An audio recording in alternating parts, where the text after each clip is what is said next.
बघा मित्रांनो, मागच्या व्हिडिओमध्ये आपण सांगितल्याप्रमाणे जे कंटुले म्हणजे काटोल्याची भाजी नैसर्गिक होती ते आज आपण शोधण्यासाठी आलो आहे आणि आपल्याला मिळाली आहे. शेतामध्ये बघू लागलेले काटवल म्हणजे कंटुले खूप असं म्हणजे घनदाट असा म्हणजे जंगलात नाही म्हणजे कचरा असतात तिथे आणि तिथे आपल्याला भीती पण असते सापाची. आपण बघू शकता इथे म्हणजे वेल असतं, तो वेलाला लागले असते आणि म्हणजे ते म्हणजे पावसाळ्यातच म्हणजे लगेच सुरुवातीच्या दिवसातच मिळत असतात आपल्याला. आणि शेतामध्ये जी पायवाट असतात त्या रोडने म्हणजे पायवाटेमध्ये असतात ते.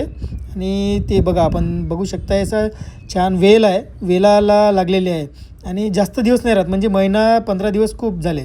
कारण ते म्हणजे जटर म्हणजे असं कडक आले की खाण्यास कडू लागतात आणि त्याचे जे कोवडे आहे पानं कोवडे जे फळ आहे ते छान असतात भाजी करण्यासाठी.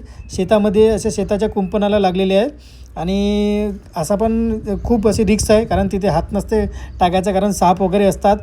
त्यानं डंक मारला की गेलं. आपण बघू शकता इथे जे बोरीचे झाड आहे त्याला लागलेले आपण वेल पण बघा, आपण कधी बघितले नसेल कंटुल्याचे वेल. शेताच्या बाजूच्या कुंपणाला असलेला वेल आहे आणि ही भाजी पूर्णपणे नैसर्गिक आणि रसायनयुक्त वातावरणात उगवते. आरोग्यासाठी अत्यंत सुरक्षित आणि पौष्टिक मानली जाते.